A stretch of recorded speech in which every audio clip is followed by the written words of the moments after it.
and then Jim Harbaugh is acting out what the hip drop tackle is. Mm-hmm. Awesome. He did that to me in the hallway. It was fantastic. Literally doing the full. I think he's living his best life, Pat. I think he's living his best life because the guy loves the Rockford Files, and now I just found out he's living in an RV somewhere near the facility. I think he's living his best life. I think he's become Jim Rockford. I really do. I think he's happy. Maybe he'll settle for $200 a day plus expensive. I doubt it, but why not?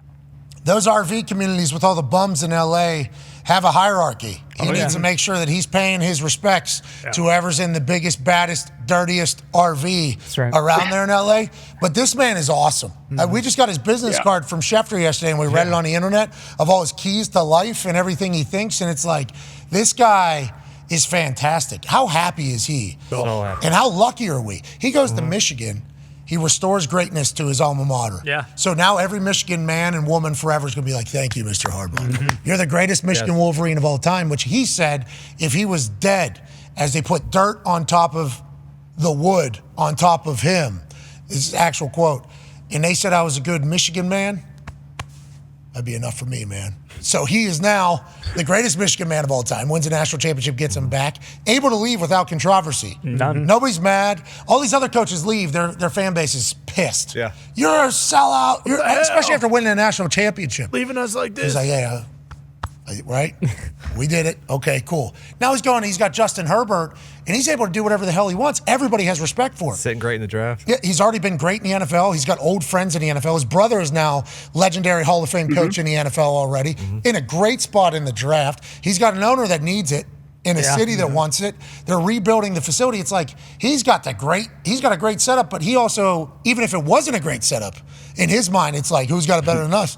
Nobody. Him showing me why the hip drop tackle has to be eliminated was just awesome. Do I know Jim? I've talked to him 3 times. So, and as soon as I see him in the hallway, he's down at the end of the hallway. I go, Jim, coach. And he turns, just like that. Just like that. It was like a movie character. I go, you're the man. He goes, I'm the man. I go, you're the man. He goes, I have my glasses. So he had no idea. So he goes in, gets his glasses, puts his glasses on, and he goes, Pat, no, you're the man. And then does like one of these, and then there's a full-on walk, and then that's when we're just trying to get this one out of the game, and he's doing it on me, like wrapping his mitts around me in a sport coat, in a suit, and we just don't want this one. And he was like, oh, pretty good, because I was like standing pretty strong. It was like, this guy is a character. I hope he wins the Super Bowl. Now, is it going to be easy at the Chargers? Absolutely not. Is it going to be easy in the current NFL? Absolutely not. But I hope that man gets a chance to do the Super Bowl media. Yeah. Every time he's talking, he's just at peace. I'm excited to see how he handles this modern NFL and the hip drop tackles. Because he might like it now. Fourth quarter, though, you got the Chiefs. Travis Kelce does a little shimmy. Derwin James. Takes from the side. First down, we're in field goal range. Bucker hits one through, you lose. And subjective. Yeah. Subjective call there. I don't know how they're going to call that, Lombo. I don't. Oh, man, Scott Novak's got his flags out. He's practicing in his driveway. He's going to be calling that like crazy. Scott Novak, he's excited to call that bad boy. Nobody calls him more than Scott. I can imagine they'll be practicing throwing those flags like crazy. There's certain guys you go to the game and say, oh, we got Novak this week. Good luck. There's going to be a lot of laundry here.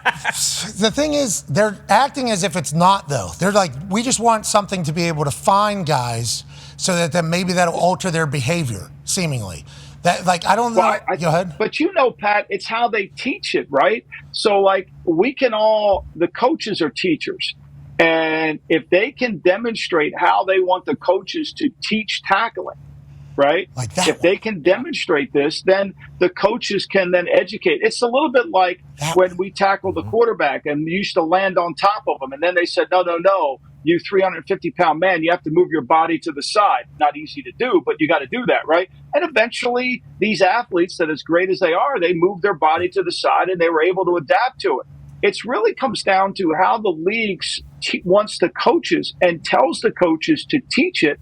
And then you've got to be in the same page with the officials on what the coaches are teaching and what they're going to call. And there can't be a disconnect. And that's where we get into a lot of gray area when it comes to officiating. We just don't want the game ruined. Exactly. Nobody wants the game ruined, but the NFL doesn't either. So we got to remember that, I guess.